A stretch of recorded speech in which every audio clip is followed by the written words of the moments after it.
अस्सलाम वालेकुम दोस्तों, एक नई वीडियो में आप सभी को खुशामदीद। दोस्तों आज बात होगी रूस में बसे एक मुस्लिम मुल्क की, जिसे बरसों से चाहते हुए भी आज तक आजादी ना मिल सकी और बिल्कुल कश्मीर की तरह इस मुल्क के स्पेशल स्टेटस को भी खत्म कर दिया गया। यानी आज की इस वीडियो में हम बात करेंगे तातारिस्तान की। आज अगर आप दुनिया के किसी भी दूसरे मुल्क का सफर करते हैं और आपने पासपोर्ट बनवा रखा है तो आप देखेंगे कि आपके पासपोर्ट पर कंट्री का नाम भी पाकिस्तान होगा और आपकी नेशनैलिटी भी पाकिस्तान ही होगी। लेकिन अगर आपको कोई रशियन बंदा मिलता है तो आप उससे ये लाजमी बोलिएगा कि मैंने आपका पासपोर्ट देखना है, क्योंकि रशिया आज भी दुनिया में एक ऐसा मुल्क गिना जाता है जिसके पासपोर्ट पर कंट्री का नाम तो रशिया होता है लेकिन नेशनैलिटी मुख्तलिफ होती है, जैसे तातारिस्तान, साखा, आलताई वगैरह। तातार एक कौम का नाम है और स्थान फारसी जुबान में जमीन को कहते हैं, यानी तातारिस्तान का मतलब है तातारियों की रहायशगाह।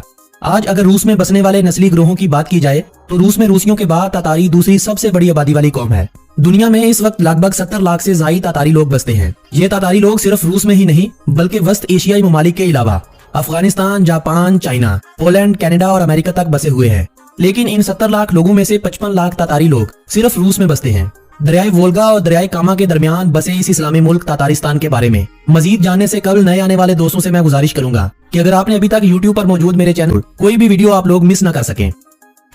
दोस्तों तातारिस्तान एक आजाद मुल्क तो नहीं है, लेकिन ये मुल्क दूसरे ममालिक से अपने ताल्लुकात बनाने के लिए आजादाना फैसला करने की सलाहियत भी रखता है। तातारिस्तान के बारे में मजीद जानने से पहले हमें एक नजर इस इलाके के माजी पर भी दौड़ा लेनी चाहिए। रिपब्लिक ऑफ तातारिस्तान आज जिस जगह आबाद है, यहाँ इंसानों की रहाइश आज से लगभग 800 कबले मसीह में हुई थी। रूस के दूसरे इलाकों की तरह इस इलाके में मसीहत ने अपना कोई खास असर और रसूख नहीं दिखाया था। 10वीं सदी ईस्वी में इस खित्ते में अरब से आने वाले लोगों के जरिए इस्लाम फैला और देखते ही देखते ये इलाका इस्लाम की रोशनी से फैज़याब होने लगा।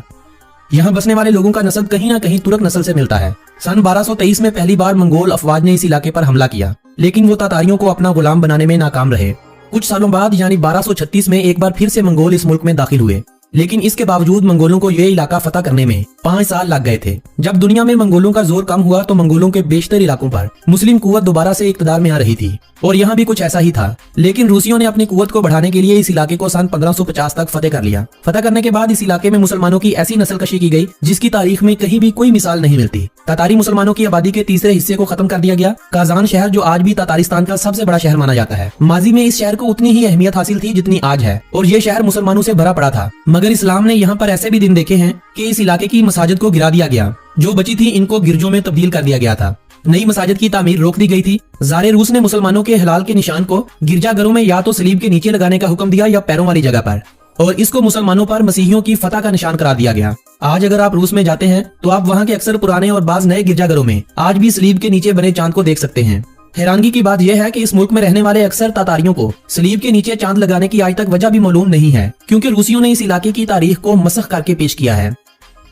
दोस्तों तातारिस्तान में मसाजिद बनाने पर पाबंदी 18वीं सदी तक लगी रही थी। सन 1767 में कैथराइन दोम की सरपरस्ती में यहाँ पहली बार एक नई मस्जिद की तामीर की गई थी। तातारिस्तान 1917 के इनकलाबे रूस तक रूसी सल्तनत में शामिल रहा। 1917 से 1990 तक सोवियत इत्तेहाद में एक खुद मुख्तार जमहूरिया के तौर पर शामिल रहा। 30 अगस्त 1990 को तातारिस्तान और इसके बासियों ने अपनी आजादी का ऐलान कर दिया, लेकिन इसके साथ ही यहाँ खाना जंगी शुरू हो गई। 1992 में वफाक से रूस से आजादी के लिए रेफरेंडम भी करवाया गया, जिसमें 62% लोगों ने आजादी के हक में वोट दिया था। 15 फरवरी 1994 में तातारिस्तान की हुकूमत और रूसी वफाकी हुकूमत के दरमियान एक मुआहदे पर दस्तखत हुए, जिसकी रूस से तातारिस्तान दूसरे मुल्कों के साथ इक्तसादी ताल्लुकात कायम कर सकता था। ये मुआहदा वफाकी रूस की तरफ से तातारिस्तान की आजादी को आर्जी तौर पर मानने के मुताबिक था, क्योंकि इस मुआहदे में तातारिस्तान के इक्तदार आला को तस्लीम किया गया है। दोस्तों ये तो था तातारिस्तान का माजी। अब बात करते हैं कि आखिर रूस इस इलाके के लोगों को इनकी ख्वाहिशात के बावजूद आजादी क्यों नहीं देता। तो इसकी एक सबसे बड़ी वजह है कि तातारिस्तान आज भी वफाके रूस के अमीर तरीन इलाकों में से एक माना जाता है। इस इलाके में तेल की बहुतात है। 60 की दहाई में ये इलाका रूस में सबसे ज्यादा तेल पैदा करने वाला इलाका माना जाता था। आज तातारिस्तान को रशिया की 22 रिपब्लिक में से रकबे के लिहाज से 9वें नंबर पर गिना जाता है। तातारिस्तान का कुल रकबा 67,847 मरबा किलोमीटर है, जो लगभग श्रीलंका के कुल रकबे से भी ज्यादा बनता है। 38,94,000 अफराद की आबादी के साथ तातारिस्तान रशिया की इंतजामी तकसीम में 8वीं सबसे ज्यादा आबादी वाला एरिया माना जाता है, जबकि रशियन रिपब्लिक में दूसरा सबसे ज्यादा आबादी वाला एरिया भी यही है। अपनी आबादी के हवाले से अगर आलमी दुनिया में देखा जाए तो तातारिस्तान की आबादी लगभग जॉर्जिया जितनी बनती है। काजान शहर को तातारिस्तान का पाया तख्त माना जाता है। ये शहर 11 लाख से ज्यादा अफराद की आबादी के साथ रूस का 8वां सबसे बड़ा शहर भी माना जाता है। साल 2018 में होने वाले फीफा वर्ल्ड कप के कुछ मैचेस इस शहर में भी हो चुके हैं। ये शहर दरियाए वोल्गा और दरियाए काजंका के संगम पर बसा हुआ है। इस शहर का मरकज काजान क्रेमलिन यूनेस्को की जानब से आलमी विरसा करार दिया गया है। 16वीं सदी में जब रूसियों ने तातारिस्तान पर कब्जा किया था तो उनमें से एक बदकिस्मत शहर काजान भी था, जिसने अपनी गोद में बेशुमार उन मुसलमानों का खून महफूज रखा है जो आजादी की खातर या इस्लाम की बका की खातर शहीद हुए थे। और इस शहर की दूसरी मसाजिद की तरह मस्जिद कुल शरीफ, जिसने माजी में अपने ऊपर बेशुमार मजालम सहे हैं, आज ये मस्जिद काजान या तातारिस्तान ही की नहीं बल्कि पूरे रूस की एक निशानी बनी हुई है। जब दुनिया में कहीं भी कोई रूसी फनकारी की नुमाइश होती है तो इन फनपारों में एक फनपारा मस्जिद कुल शरीफ का भी होता है। ये मस्जिद बेहद खूबसूरत है। ये मस्जिद सिर्फ रूस ही की नहीं बल्कि पूरे यूरोप की सबसे बड़ी मस्जिद मानी जाती है। इसका इफ्तिताह साल 2005 में किया गया था। सफेद रंग और नीले गुंबदों की हामिल ये खूबसूरत मस्जिद, जिसे देखे आंखें नहीं थकती, यूरोपीय और उस्मानी तर्ज का नक्श देती है। इस मस्जिद को बनाने में जिन ममालिक ने सबसे ज्यादा फंड्स दिए उनमें एक बड़ा नाम सऊदी अरेबिया और अरब अमारात का आता है। चूंकि तातारिस्तान रूस के उस इलाके में आता है जहां से यूरोप की हदूद का आगाज हो चुका होता है, तो रूस में इस इलाके को खासकर काजान शहर को द गेट ऑफ यूरोप के नाम से भी जाना जाता है। तातारिस्तान मॉस्को शहर से लगभग 800 किलोमीटर दूर मशरकी यूरोप के मैदानी इलाकों में बसा एक मुस्लिम अक्सरियत वाला ऐसा इलाका है जहाँ की 53% आबादी मुसलमान है और इस्लाम में यहाँ सबसे ज्यादा सुन्नी मुस्लिम बसते हैं। बाकी आबादी में 39% रूसी हैं। रूसियों की तादाद लगभग 10 लाख के करीब है। ज्यादातर रूसी ऑर्थोडॉक्स मसीही हैं, जबकि कुछ रूसी इस्लाम के मानने वाले भी यहाँ पर बसते हैं। एक अंदाजे के मुताबिक तातारिस्तान में तेल के इतने बड़े और इतने ज्यादा ज़खायर हैं कि अगर रूस इस इलाके में अपनी पूरी कुव्वत के साथ तेल निकालना शुरू कर दे तो सऊदी अरब और यूएई को अकेला तातारिस्तान तेल के मामले में पिछाड़ सकता है। अगर आप तातारिस्तान जाते हैं तो आपको इस इलाकों में बड़ी बड़ी पाइपलाइनें नजर आएंगी। ये बड़ी बड़ी पाइपलाइनें रशियन अदारों की तरफ से बिछाई गई हैं, जो रूस के मगरबी इलाकों और मशरकी यूरोप के ममालिक को तेल और गैस की एक्सपोर्ट के काम आती हैं। तातारिस्तान में सिर्फ तेल के ही नहीं, गैस और जिप्सम के बेशुमार ज़खायर मौजूद है जिनसे रूसी हुकूमत फायदा उठा रही है। तातारिस्तान चूंकि एक आजाद मुल्क नहीं है, लिहाजा रूसी मातहत होने की वजह से ये मुल्क गैर मुल्कियों को वीजे की सहूलत नहीं देता। आप अगर पाकिस्तानी हैं और आपको रूस के इस इलाके में जाना है तो इसके लिए आपको रूस का ही वीजा लेना पड़ेगा। हाँ, इसके लिए आपको वाया दुबई से मॉस्को जाने की बजाय दुबई से काजान शहर की डायरेक्ट फ्लाइट सस्ती मिलेगी। तातारिस्तान की अपनी कोई करेंसी नहीं है, रशियन रूबल ही यहाँ की करेंसी मानी जाती है। ये मुल्क आज भी काफी फैसलों में खुद मुख्तार माना जाता है, जैसे सऊदी अरब के साथ, पाकिस्तान के साथ और दीगर कई इस्लामी ममालिक के साथ। तजारती लिहाज से देखा जाए तो रूसी असर रसूख इन पर नहीं है। सऊदी अरब जब हज के दिनों में दीगर ममालिक के लिए वीजों का इजरा करता है तो बजाय रूस के तातारिस्तान के हज के लिए वीजे अलग से निकालता है। इस स्टेट की सरकारी 2 जुबानें हैं, एक तातारी और दूसरी रशियन। अलबत्ता इस रिपब्लिक में रहने वाले तकरीबन सभी बच्चे और बूढ़े रूसी जुबान को बोलना भी जानते हैं और समझना भी जानते हैं। 2017 की रिपोर्ट के मुताबिक तातारिस्तान की कुल जीडीपी 35 बिलियन यूएस डॉलर थी और per capita income 10,000 US dollar cross कर चुकी थी। तातारिस्तान हर साल 32 मिलियन टन क्रूड ऑयल पैदा करता है, जबकि तातारिस्तान के तेल के ज़खायर 1 बिलियन टन से भी ज्यादा के हैं। तेलो गैस के अलावा इस मुल्क में ट्रक साजी की इंडस्ट्री इतनी बड़ी है कि तातारिस्तान की आबादी का 5वां हिस्सा सिर्फ एक रूसी ट्रक साज कंपनी कामाज में काम करता है। PJSL रूस की सबसे बड़ी केमिकल फैक्ट्री भी तातारिस्तान में वाक़या है। तातारिस्तान एविएशन इंडस्ट्री Tu-14 जैसे जहाज बनाती है। काजान हेलीकॉप्टर प्लांट पूरी दुनिया का सबसे बड़ा मैन्युफैक्चरिंग प्लांट माना जाता है। रूस में ये इलाका कुदरती पानी का भी बेहतरीन तोहफा है। तातारिस्तान में लगभग 500 छोटे बड़े दरिया बहते हैं, यानी ये इलाका रूस की मईशत में रीढ़ की हड्डी की हैसियत रखता है। यही वजह है कि आज रूस कहीं ना कहीं इनको खुद मुख्तार तो बना रहा है, लेकिन इनको आजादी कभी नहीं देगा। और आज रूस एक बार फिर से इतना ताकतवर हो चुका है कि अगर अब कोई ऐसी तहरीक उठी जो इस्लाम के हक में हुई या आजादी के लिए, तो हो सकता है रूस इनका नामो निशानता खत्म कर दे। दोस्तों, ये एक ऐसी सच्चाई है जिसे आज मुसलमान अपनी नाइतफाकियों की वजह से टाल नहीं सकते। घुड़सवारी तातारिस्तान का कौमी खेल माना जाता है, जो कि तातारियों को आबाओ इजाद से विरसे में मिला है। तातारी लोग घुड़सवारी को बहादुरी की अलामत समझते हैं। फुटबॉल तातारिस्तान की दूसरी सबसे मकबूल खेल है।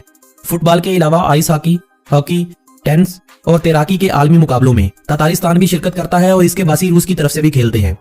तातारिस्तान में तालीम की शरह 100% है। तातारिस्तान में 9 एयरपोर्ट्स हैं, जिनमें इंटरनेशनल फ्लाइट्स के लिए सिर्फ काजान इंटरनेशनल एयरपोर्ट को ही इस्तेमाल किया जाता है। ये एयरपोर्ट रूस का 15वां सबसे मसरूफ तरीन एयरपोर्ट भी माना जाता है। इस एयरपोर्ट पर Kazakhstan, Azerbaijan, UAE, Germany, Finland, तुर्की और दीगर बेशतर ममालिक से 36 इंटरनेशनल फ्लाइट्स आती हैं, जबकि रूस के 40 शहरों से बेशुमार फ्लाइट्स के जरिए आप इस रिपब्लिक में आ सकते हैं। इस इलाके में लगभग 900 किलोमीटर तक रेल का जाल बिछाया जा चुका है। रेल का सफर रशिया में सबसे बेहतरीन सफर माना जाता है। सिर्फ काजान शहर में रेलवे के 19 स्टेशन हैं। इसके अलावा आप बाय बस और बाय शिप रशिया के दूसरे इलाकों से तातारिस्तान में दाखिल हो सकते हैं। रुस्तम मिनीखानोव तातारिस्तान के दूसरे सदर हैं, जबकि एलेक्सी प्यूशन तातारिस्तान के प्राइम मिनिस्टर हैं। सियाहत के हवाले से अगर इस मुल्क के मौसम को देखा जाए तो सर्दियों में यहाँ औसतन दर्जा हरारत -18 डिग्री सेंटीग्रेड होता है। जून, जुलाई और अगस्त विजिट के लिए सबसे बेहतरीन महीने माने जाते हैं। दोस्तों 16वीं सदी में जब रूसी मंगोलों के टूटने के बाद इन मुस्लिम इलाकों पर काबज होने लगे तो काजान की मलका सोइम्बिका ने रूसी जार की अताअत करने से इनकार कर दिया था। जार या जारा का लफ्ज दरअसल रूसियों की जुबान में बादशाह के लिए इस्तेमाल होता है। ततारिस्तान के शहर काजान में कायम सोइम्बिका टावर, जिसे आज खान मॉस्क भी कहा जाता है, दरअसल इसी मलका से रूसी जारा की मोहब्बत की निशानी मानी जाती है। हुआ कुछ यूं था कि जब सोइम्बिका ने रूसी बादशाह की अताअत करने से इनकार किया था तो बादशाह ने शहर में मुसलमानों के खून की नदियां बहा डाली थी। मलका मुसलमान थी। मलका ने बादशाह को ये ऑफर की थी कि अगर तुम 7 रोज के अंदर अंदर एक बुलंद मीनार तामीर कर पाए तो मैं तुमसे शादी करूंगी। ज़ारे रूस ने ये काम 7 दिनों में कर दिखाया। मलका मीनार देखने के लिए जब इसकी बुलंदी पर गई तो उसने वहां से छलांग लगाकर अपनी जान जाने आफरीन के सुपुर्द कर दी। मलका के मरने के बाद 58 मीटर ऊंचे इस टावर का नाम मलका के नाम पर सोइम्बिका टावर रख दिया गया। शुरू में इस मीनार पर एक स्टार बना होता था, लेकिन आज इसके टॉप पर हिलाल का निशान बना हुआ है। दोस्तों ततारिस्तान पाकिस्तान से वक्त के लिहाज से 2 घंटे जबकि इंडिया से 2.5 घंटे पीछे है। ततारिस्तान के शहरियों की औसतन उम्र 72 साल है। एक इस्लामी मुल्क होने की वजह से आपको ततारिस्तान में हलाल खाना आसानी से मिल जाएगा। ब्रेड, कुलचे, सूप, हर चीज इस इलाके से आपको आसानी से मिलेगी। बस एक ख्याल कीजिए कि अगर आप वहां जाते हैं तो ये लाजमी मालूम कीजिएगा कि गोश्त में बीफ है या हॉर्स मीट, क्योंकि ततारिस्तान और इससे मुल्हिका आजादाना और मकबूजा ममालिक में ज्यादातर लोग घोड़े का गोश्त खाते हैं और इनका ही दूध पिया जाता है, जबकि पाकिस्तान और भारत के अलावा मशरक़े वुस्ता में रहने वाले मुसलमान घोड़े के गोश्त और दूध को इस्तेमाल करना मुनासिब नहीं समझते। ततारिस्तान की 75% आबादी शहरों में जबकि 25% देहातों में रहती है। ततारिस्तान में सेहत का सरकारी निजाम बहुत जबरदस्त है और शहरियों के लिए तकरीबन बुनियादी सहूलियात मुफ्त हैं। मुल्क में लगभग 300 के करीब अस्पताल मौजूद हैं। दोस्तों ततारिस्तान के बारे में अभी ढेरों ऐसी बातें हैं जो मैंने आपके साथ इस वीडियो में शेयर नहीं की। ऐसी हकीकी कहानियां हैं जो मैं आपको सुनाऊं तो आपको रोना आ जाएगा। आपको जब कश्मीर के मुजालिम दिखाए जाते हैं तो आपका दिल खून के आंसू होता है। बर्मा में मुसलमानों के हालात दिखाए जाते हैं तो आपको बर्मावियों के लिए दिल में खुद ब खुद नफरत पैदा होती है। अगर मैं आपको ततारिस्तान के माजी के बारे में बतलाऊं तो आपको रूसियों से नफरत होने लगेगी। लेकिन आज ततारिस्तान के लोग खुश हैं। आजाद तो नहीं, लेकिन आजादाना जरूर है। मेरी कोशिश होगी कि आपको आने वाले वक्त में इस मुल्क के बारे में जितना ज्यादा हो सके आगाही दूं। लिहाजा आज की इस वीडियो में बस इतना ही। अगर आपको ये वीडियो अच्छी लगी हो तो इसे अपने अजीजों कारब के साथ व्हाट्सएप और फेसबुक ग्रुप्स में लाजमी शेयर कीजिएगा। वीडियो को लाइक कीजिएगा। अगली वीडियो कौन से मुल्क पर बनाई जाए इस बारे में भी कमेंट कीजिएगा। आपसे मुलाकात होगी बहुत जल्द एक नए मुल्क की वीडियो के साथ। तब तक के लिए अपने दोस्त मोहम्मद नबील को इजाजत दीजिएगा। अल्लाह निगहबान।